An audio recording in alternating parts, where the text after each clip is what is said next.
Soft breeze drifts through the empty playground. The black cat sits alone, her tail curled tightly around her paws. The small golden bell on her red collar jingles faintly with each tiny movement. Across from her, 3 orange cats and 1 cream-colored cat sit in a neat row, watching her in silence. "She never plays with us," whispers one of the ginger cats. "Maybe she doesn't like us," the cream-colored one murmurs. "It's not that I don't like you," the black cat finally says, her voice soft, almost fragile. "It's just, I've learned that when you get too close to someone, they can leave. And the emptiness they leave behind stays forever." "What happened?" one of the ginger cats asks gently. "I wasn't always here, in this schoolyard," she begins, her gaze drifting toward the sky as if she could still see the past written there. "Once, I belonged to someone. A little girl with the brightest smile and the warmest hands. Her name was Hana. Every morning, she would tie this red collar around my neck, saying, 'So I'll always hear you, even if you hide.'" She touches the bell lightly. This bell, it was her favorite sound. "She sounds kind," one of the orange cats says softly. "She was," the black cat replies, a faint smile tugging at her lips.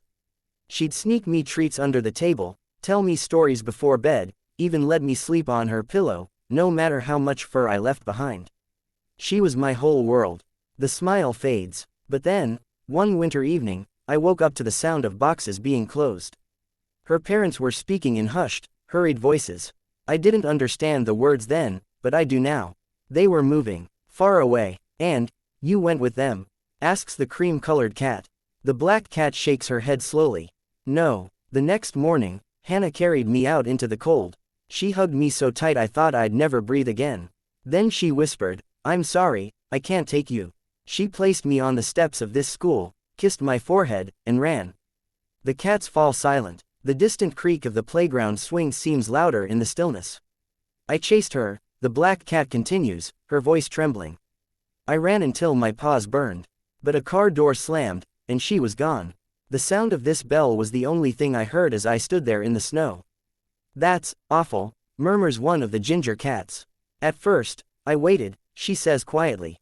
"Every day, I sat here, watching the gate. Winter turned to spring, spring to summer. But she never came back. The children at the school throw me scraps sometimes, but no one calls my name. No one says, 'Good girl,' or holds me when it rains. So you stopped playing, stopped making friends, because you're afraid they'll leave too?" Another cat asks. "Yes," she says simply. "Because if you never get close, you never have to feel that pain again." The younger cats exchange glances. Slowly, the cream-colored one steps forward and sits beside her. "We can't promise we'll always be here," he says softly. "But, for now, we are.